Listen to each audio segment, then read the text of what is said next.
역시나 국민의힘 내부는 윤석열은 안중에도 없고 누가 그나마 덜 썩은 동아줄인지 찾는데 혈안이 된 것 같습니다.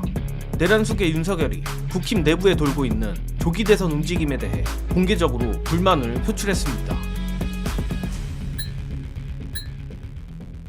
오늘 아침 권영세 국힘 비대위원장이 조기 대선을 전제로 한 선호도 조사를 중단해달라는 코미디 같은 소리를 한 바 있었는데 아니나 다를까 이는 내란숙의 윤석열의 힘이 작용한 것으로 보입니다.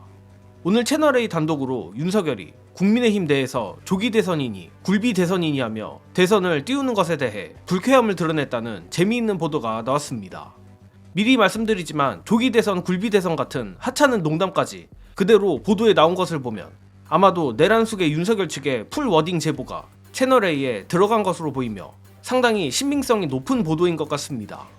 보도에 따르면 내란숙의 측은 조기 대선이니 굴비 대선이니 이야기하는데 여당은 탄핵을 막아야 답이 나온다며 탄핵 재판은 일종의 여론 재판이라 여론 형성이 중요한 만큼 지금은 여당이 힘을 모을 때라 말했다 하고 여권 핵심 관계자 그리고 친윤계 인사 역시 비슷한 취지의 내용이 여당에 돌고 있다고 밝혔습니다. 다만 윤석열 측에서야 헌재의 탄핵 심판에 여론도 중요한 영향을 미치니 조기 대선에 대해 언급하는 것 자체가 본인에게 불리할 것이란 이유로 이런 불만을 내비치는 것이겠지만 실상 국민의힘 내부에 도는 분위기는 윤석열의 바람과는 전혀 다르게 돌아가는 것 같습니다. 마침 오늘 일요서울에서 굉장히 흥미로운 보도가 나왔는데 바로 내란의힘 의원 108명의 개파를 전수조사했다는 기사입니다. 일단 결론부터 말씀드리면 의원들의 가장 큰 지지를 받는 인물은 홍준표이고 홍준표보다는 다소 적지만 거의 흡사한 멤버들의 지지를 받는 김문수가 그 다음으로 압도적인 투탑이었습니다. 그리고 그 대척점 비윤계의 지지를 받는 한동훈과 비윤계와 친윤을 애매하게 섞은 듯한 오세훈이 있습니다. 물론 이 목록이 완벽하게 정확하진 않고 정가에 도는 기류들을 정리한 것이겠지만 벌써부터 이런 보도들이 나오는 것을 보면 국힘 내부는 우리의 생각 이상으로 조기 대선에 미쳐있는 것으로 보입니다. 특히 재밌게도 이 중에서 유일하게 직간접적으로나마 대선 출마를 시사하지 않은 인물은 김문수인데 바로 이 대목이 오늘 채널A에 보도된 윤석열 측의 불만과 묘하게 겹치는 부분인 것도 사실입니다.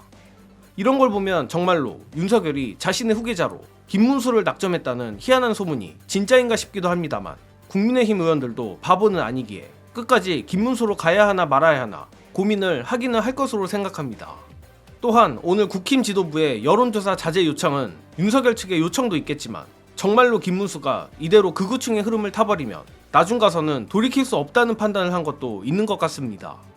사실 민주시민들 입장에서야 당연히 김문수가 흐름을 타고 본선 후보까지 된다면 너무나 마음 편하게 대선을 기다릴 수 있으니 그보다 좋은 선물은 없겠지만 앞서 말했듯 여론조사 자제까지 시키며 조기 대선에 눈이 돌아가 있는 국힘 의원들은 끝까지 극한의 간보기를 할 것입니다. 그리고 지금이야 지지층 눈치 때문에 윤석열의 하명을 받드는 척하지만 김문수가 됐든 누가 됐든 대선이 시작되면 지금보다 더 노골적으로 윤석열 손절을 할 것이고 자기들이 중도인 양 대국민 사기를 칠 겁니다. 고로 우리 민주시민들이 이를 절대 용납해주지 말고 주변에도 절대 속으면 안 된다고 지금부터 밭을 갈아주시기를 당부드리고 끝으로 향후 국힘의 대선 후보가 누가 될지에 대한 최민희 의원과 김용남 전 의원의 예측 안내드리며 이번 소식은 여기서 마치겠습니다. 시청해주신 여러분 감사합니다.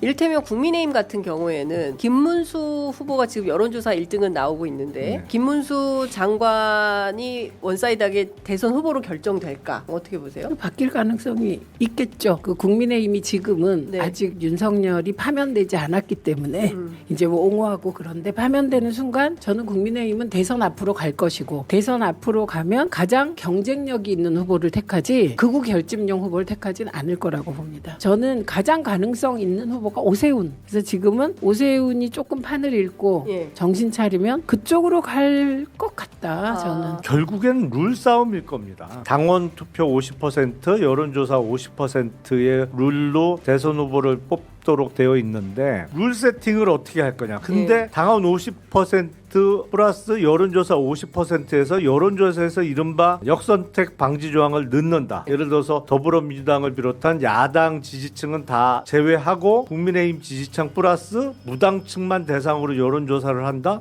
그러면 저는 김문수 장관의 최종적인 1위 가능성도 있다고 봐요. 그러면 이제 민주당은 콧노래를 부르겠죠.